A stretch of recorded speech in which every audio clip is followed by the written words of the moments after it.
জানতাম মা, যা আমার নয় তাকে আমি জোর করে বেঁধে রাখতে পারবো না, হাজার চাইলেও না। দেখলে তো ঈশ্বর কিভাবে তিয়াসকে তার ফ্যামিলির কাছে এনে দিল। তবে একটা জিনিস আমি বুঝতে পারলাম না, ওর ফ্যামিলি ওকে চিনতে পারলো না কেন। যাই হোক, তাতে তো সত্যি কথাটা পাল্টায় না। আর সত্যি তো এটাই, তিয়াস অনিরুদ্ধ রায় চৌধুরীর স্ত্রী আরোহী। আমার আর কোনো উপায় নেই মা, আমাকে আমাকে অনিরুদ্ধকে সত্যি কথাটা বলতেই হবে। আমি আর মিথ্যে কথা বলতে পারবো না, আমি আর ওকে ঠকাতে পারবো না, আমি আর অন্যের স্ত্রীকে নিজের স্ত্রী বলে আটকে রাখতে পারবো না। আমাকে সত্যি কথাটা বলতেই হবে মা, আমাকে সত্যি কথাটা বলতেই। মল্লার তুই সব কি করছিস? কি বলছিস? তুই ঝোঁকের মাথায় কোনো অনর্থ করিস না মল্লার। তুই কোনো অনর্থ নয় মা, কোনো অনর্থ নয়। যেটা আমার করা উচিত আমি সেটাই করব। আমাকে সবটা সত্যি বলতেই হবে, না হলে এটা ওদের প্রতি অন্যায় করা হবে। আমাকে ওদের বলতেই হবে। দাঁড়া মল্লার, মল্লার কোথাও যাবি না, তুই কোথাও যাবি না। আমার কথা শোন, না হলে কিন্তু অনেক বড় ভুল করে ফেলবি মল্লার। আমার কথাটা কিসের ভুল মা? এতদিন ধরে তো তুমি বলছিলে যে আমরা যদি তিয়াসের কোনো খোঁজ পাই, ও ফ্যামিলি ব্যাপারে কিছুই জানতে পারি, ওকে আমরা ফিরিয়ে দেবো। এতদিন ধরে আমরা তিয়াসের মিথ্যে পরিচয় দিয়ে ওকে আটকে রেখেছিলাম, কিন্তু আজ তো আমরা জানি ও আরোহী। এটা 10 বছর আগের কথা মল্লার। 10 বছরে অনেক কিছু পাল্টে গেছে। 10 বছরে ও তিয়াস ব্যানার্জি হয়েছে, আর এটাই ওর এখন আসল পরিচয়।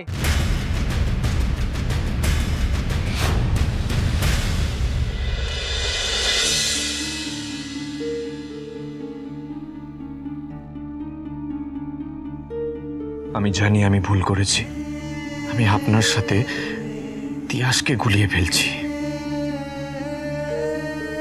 কিন্তু আমি কি করব বলুন তো? ওনার মুখটা দেখলেই না চাইতেও আমার আপনার কথা মনে পড়ে যায়। জানি এটা ঠিক নয়, আপনাদের মধ্যে অনেক পার্থক্য আছে,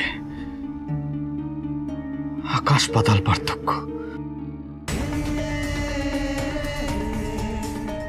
আপনি ওনার মতন কাউকে মিথ্যে কথা বলেন না,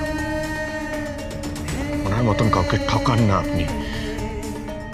আপনাদের দুজনের কোনো তুলনাই হয় না। কেনই বা হবে বলুন তো? আপনারা দুজন এক দেখতে হলেও পরিচয় তো সম্পূর্ণ আলাদা। ওনার একটা আলাদা সংসার আছে, উনি একজনের স্ত্রী, একজনের মা। উনি আসতে পারি?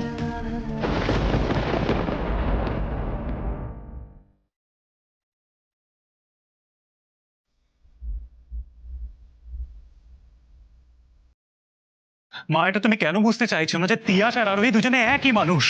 তবে ওর জায়গা হচ্ছে অনিরুদ্ধ রায়চৌধুরীর বাড়িতে, অনিরুদ্ধর জীবনে।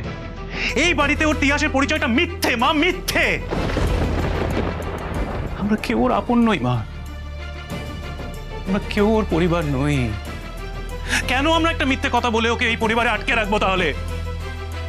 যাতে তোর সংসারটা বাঁচে মল্লার।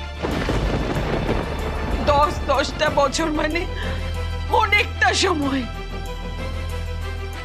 আর এই সময়ের মধ্যে তোর তিয়াস আরাধ্যার একটা নতুন সংসার হয়েছে। এই সংসারটাকে তুই এক ঝটকায় চুলোয় মিশিয়ে দিতে পারিস না মল্লার। তোকে তোর সংসার বাঁচানোর জন্য মিথ্যে কথা বলতেই হবে। আর যেই মিথ্যে পরিবারের ভালোর জন্য বলা হয়, সেই মিথ্যে কোনো দোষের থাকে না। তুমি আবার ভুল বলছো মা। তুমি কেন বুঝতে চাইছো না? তিয়াস আমাদের পরিবারের কেউ নয়, ও রায়চৌধুরী বাড়ির বউ।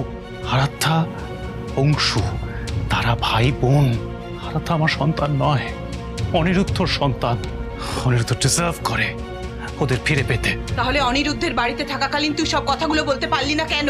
আমার ভুল হয়ে গেছে মা, বিশাল বড় ভুল করে ফেলেছি।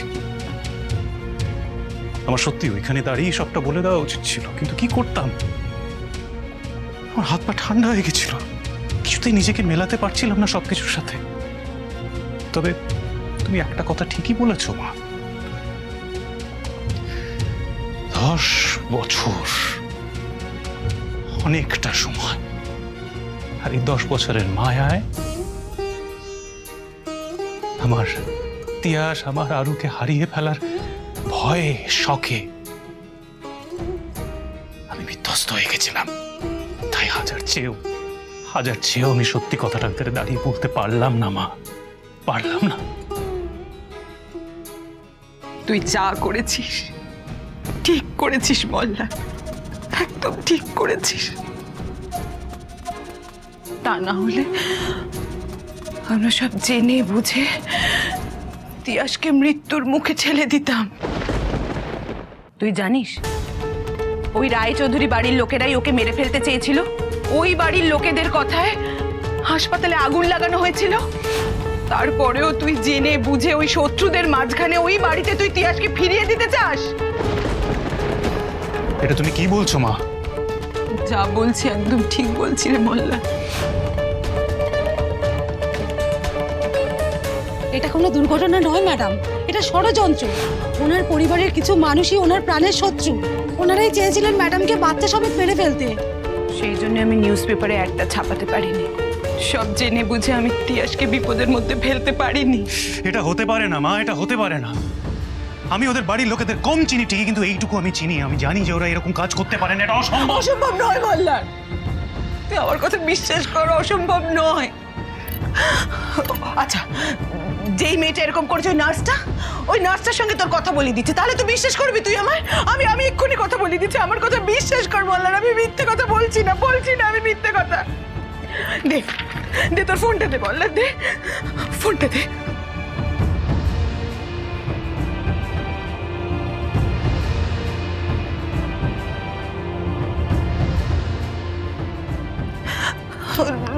রিং হচ্ছে মোল্লার, এক্ষুনি তুলবে। ও ফোনটা তুললেই আমি কথা বলিয়ে দিচ্ছি। দেখ, ও সব সত্যি কথা বলবে তোকে। আমি আর কারোর কথা শুনতে চাই না মা, কারণ আমার কারোর কথা বিশ্বাস নেই। তুমিও তো আমায় মিথ্যে কথা বলেছিলে, তাই না? তুমি বলেছিলে না যে তুমি কাগজে ওই অ্যাডটা ছাপিয়েছিলে? কই, তখন তো তুমি সত্যি কথা বলনি, তো এখন কেন বলছো? বুঝতে পেরেছি মা, আমি বুঝতে পেরেছি। তুমি তিয়াসকে এই বাড়িতে আটকে রাখার জন্য এই মিথ্যে কথাগুলো বলছো, তাই না? তোমার কোনো কথা আমার বিশ্বাস নেই। বিশ্বাস না করলে তুই ভুল করবি মোল্লা। আর যদি ওদের সত্যি কথাটা আমি না বলি, তাহলে আরো বড় ভুল করবো মা। আমি অনিরুদ্ধকে দেখেছি ও নিজের স্ত্রীকে কতটা ভালোবাসে। ওর চোখের মধ্যে ওর স্ত্রীকে হারানোর যন্ত্রণা আমি দেখেছি মা, আমি ওর যন্ত্রণাটা ফিল করেছি। আর তোর ফিলিংস এর কি হবে? তুই সত্যি করে বল তো, তুই তিয়াসকে ভালোবাসিস না? তিয়াসকে পারবি? তুই পারবি নিজের হাতে করে তুই অন্য পুরুষের হাতে তুলে দিতে? তিয়াসকে পারবি বল? আর আরু, ও তোকে বাবাই বলে ডাকে মোল্লা। পারবি আরুকে ছেড়ে থাকতে? পারবি বল না মোল্লার, পারবি তুই আরুকে ছেড়ে থাকতে পারবি বল? মোল্লার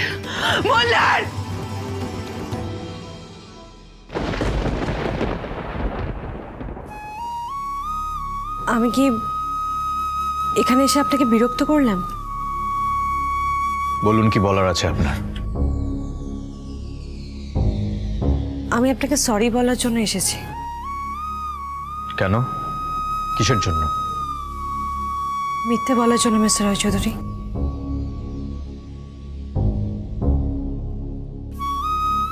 আমি জানি আমি নিজের নাম, নিজের পরিচয়, নিজের রূপ সবটা বদলেই বাড়িতে ঢুকেছিলাম। অনেক কিছু লুকিয়ে গেছে আপনাদের থেকে, অনেক মিথ্যেও বলেছি, যেটা করা আমার উচিত হয়নি একদমই। তাই আমি হাত জোর করে আপনার কাছে ক্ষমা চাইতে এসেছি। আমিও ক্ষমা চাইছি আপনার কাছে। আমারও সেদিন ওইভাবে রিয়াক্ট করাটা উচিত হয়নি। I am sorry. প্লিজ আপনি সরি বলবেন না।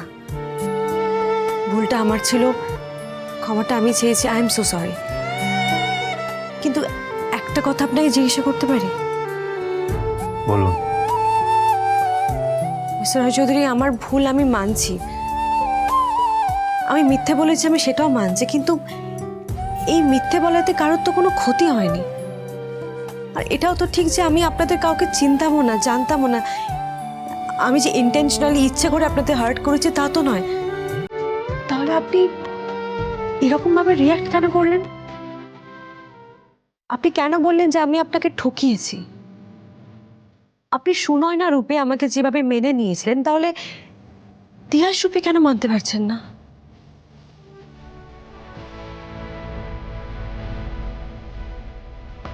কি সমস্যা আপনি বলুন না আমাকে, আমি জানতে চাই, আমি সবটা জানতে চাই।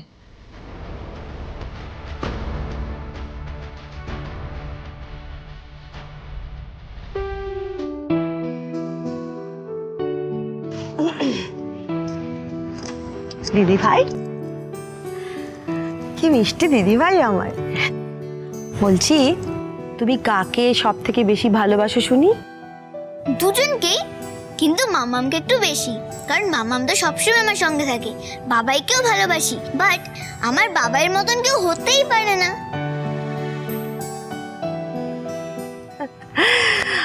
আচ্ছা আচ্ছা, তার মানে আমার দিদি ভাই তার ফ্যামিলিকে খুব ভালোবাসে, তাই তো? আবার এদিকে অংশু বাবানকেও তুমি খুব ভালোবাসো। তুমি তো ওদের ভাই বলে ভাবো, তাই না? আচ্ছা, আরও কাল ধরো তুমি জানতে পারলে যে আমি তোমার গ্র্যান্ডসন, আর এই যে ফ্যামিলি দেখছো, এটা তোমার ফ্যামিলি, কি করবে তাহলে?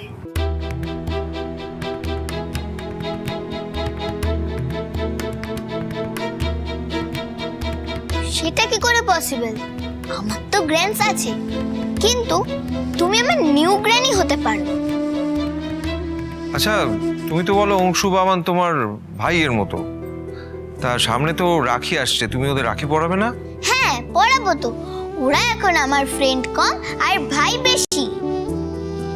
আচ্ছা আরাধ্যা, অংশু যদি তোমার নিজের ভাই হতো তাহলে খুব ভালো হতো, তাই না? ভালো হতো, কিন্তু সেটা তো পসিবল না। জানো তো, আমার কোনো বেবি বাদার ছিল না বলে আমার খুব মন খারাপ হতো। বাবাই আর মামাও বলে দিয়েছিল যে আমাকে কোনো ভাই বা বোন এনে দেবে না, তখন আমার খুব কষ্ট হয়েছিল। কিন্তু এখনই অংশু আর বাবানকে পেয়ে আমার এই মন খারাপ পুরো মিটে গেছে। এখন তো আমরা একটাই ফ্যামিলি। আমরা আলাদা বাড়িতে থাকি ঠিকই, তবে আমরা একে অপরকে ছাড়া একদমই